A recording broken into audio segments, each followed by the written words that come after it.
So 6 hours from now, the U.S. will begin assessing 25% tariffs on goods from Canada and Mexico. Canada is our largest trading partner, but it's not a 50-50 proposition. For every dollar of goods going from Maine to a Canadian province, we buy $3 worth of products from Canada. Our economies are deeply intertwined, especially when it comes to the logging industry, and critics say the Trump tariffs may strain those bonds. Here's News Center Maine's Donovan Lynch.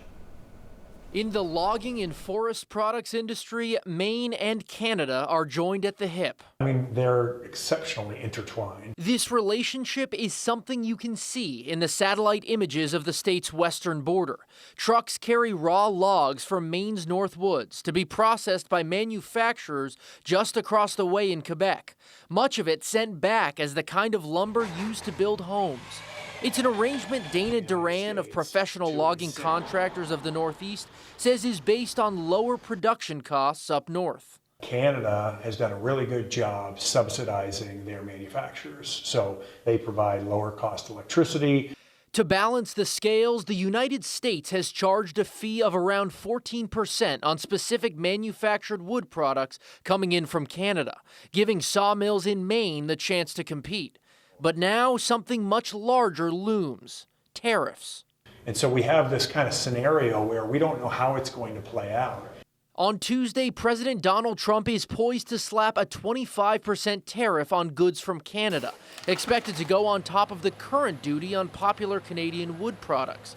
This weekend, Trump also put out a pair of executive orders aimed at scrutinizing lumber imports and boosting domestic production.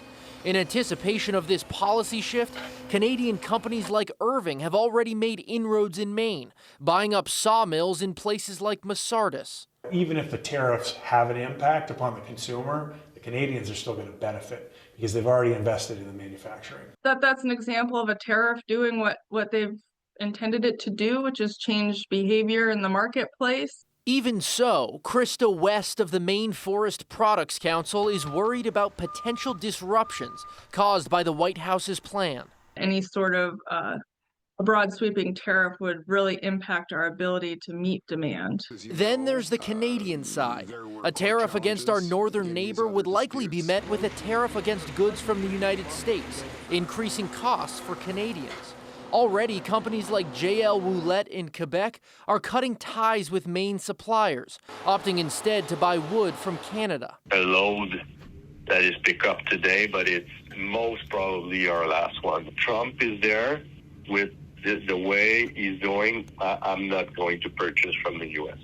Donovan Lynch, News Center, Maine. One other tariff taking effect at midnight is one that levies 10% on petroleum products like oil and gas.